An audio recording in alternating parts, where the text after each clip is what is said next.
La machine à couper, quel enfer. J'ai fait plein de miettes de carreaux. Parce que ça pète jamais où ça doit. Donc on a pris une carleuse grand format, c'est peut-être d'ailleurs ça le problème, parce qu'en fait on a beaucoup de gros carreaux. On a des carreaux de 71 par 71 et des carreaux de 120 de long. Donc forcément, on a besoin d'une grosse machine. Et du coup les carreaux à 45-45 dans cette machine, ça marche pas très bien, donc ce que je fais c'est que je les disque au diamant. Sachant que quand j'essaie des disques au diamant des gros carreaux, les carreaux de 71 par 71, j'avais tendance à les casser, ils sont beaucoup plus épais. Mais je sais pas, ils tiennent vachement moins, ou alors je faisais des coupes trop alambiquées. Et du coup ils avaient tendance à péter sous leur propre poids les carreaux.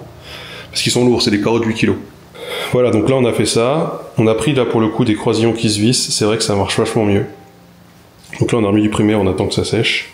Et puis on va devoir partir tout droit comme ça.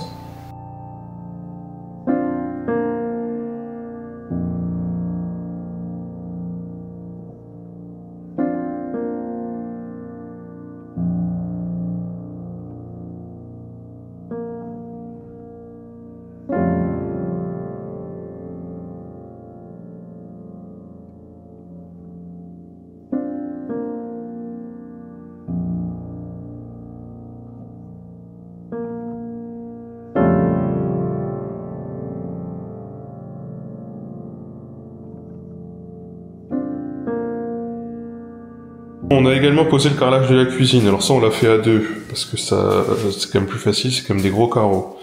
On en a un peu chié pour récupérer des fois les traces de colle, surtout que ça se voit pas trop sur ce carrelage là, et on s'en est plutôt bien sorti. Alors les endroits où ça monte un peu, où c'est pas très droit, mais ce sera derrière les meubles. Et puis là du coup on a fait la plupart des coupes. Alors il y a des endroits où j'ai essayé de faire des coupes en une fois, comme ici, et en fait les carreaux ils pètent, parce qu'en fait le carreau est trop lourd, et il ne supporte pas le poids quand je le baisse là et que je le pose et que la coupe en fait il pète, parce que en fait c'est pas assez épais ici pour que ça tienne l'angle. Les joints vont être de couleur foncée, ça se verra pas trop normalement. Et on a commencé le bureau avec ce magnifique parquet que je trouve incroyable et dont je pense que je vais me servir pour faire des plinthes aussi, parce que je me dis que ça pourrait vraiment être pas mal.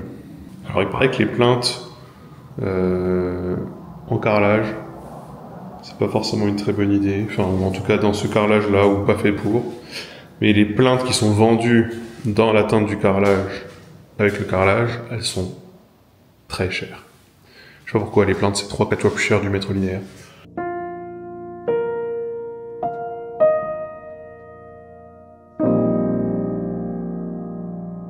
Donc là, une fois que j'ai retiré tous mes trucs, je passe un petit critère dans les lames là où j'ai de la colle, là j'ai un peu de colle.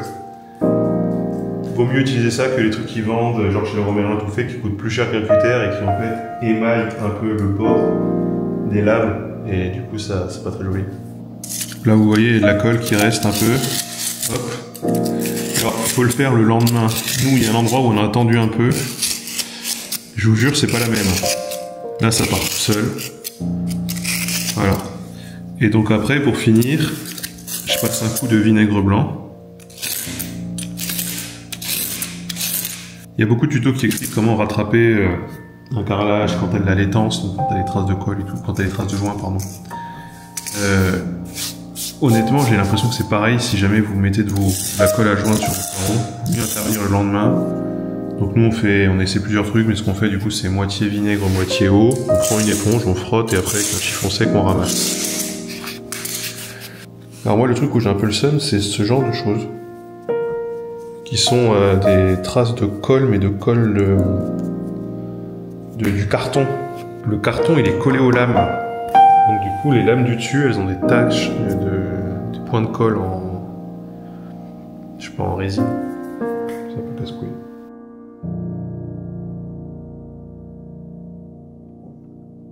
Alors je sais pas si c'est ce qu'il faut faire, mais pour ma colle j'utilise 3 seaux. Un seau d'eau, un seau je fais mon mélange, et un gros seau je mets toute ma poudre.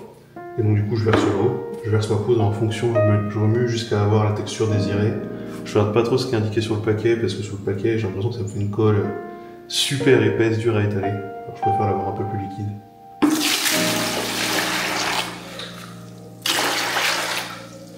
Et puis ça me permet de faire en plusieurs fois, plutôt que faire un gros seau, que ça sèche et que la colle elle commence à prendre alors que j'ai pas fini de coller ce que j'avais à coller.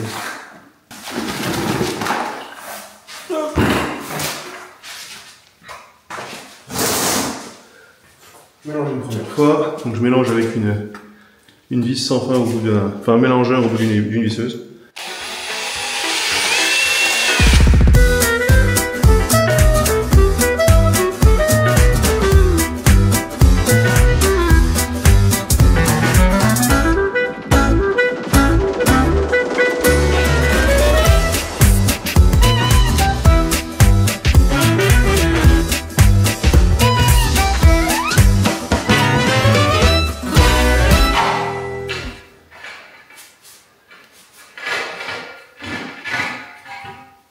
Allez hop.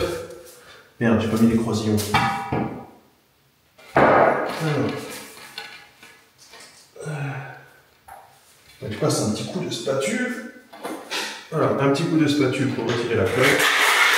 En excès, ça va me faire chier, alors je mets les croisillons, je pose et je serre.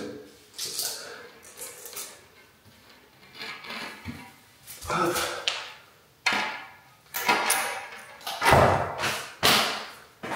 Je vais glisser. Et voilà. Aussi simple que ça.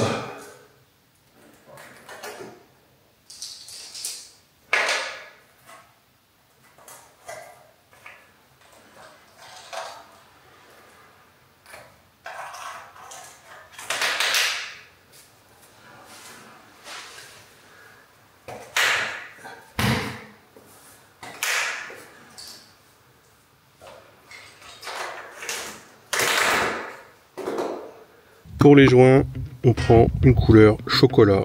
Ça a l'air de bien aller avec le bois.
Au final, la réalisation de tous les sols nous a pris quasiment un mois, sachant que la chambre n'était pas faite au moment où nous avons emménagé. Au moment où je suis en train de poser ce carrelage, il nous reste que quelques jours avant l'emménagement et nous finirons les joints 2 jours à peine seulement avant l'emménagement. Ça a donc été une course contre la montre, une course effrénée, difficile et honnêtement qui ne me manque pas. Poser du carrelage, c'est gratifiant, on voit l'avancée de son propre travail et c'est aussi très fastidieux, relativement difficile et incroyablement physique.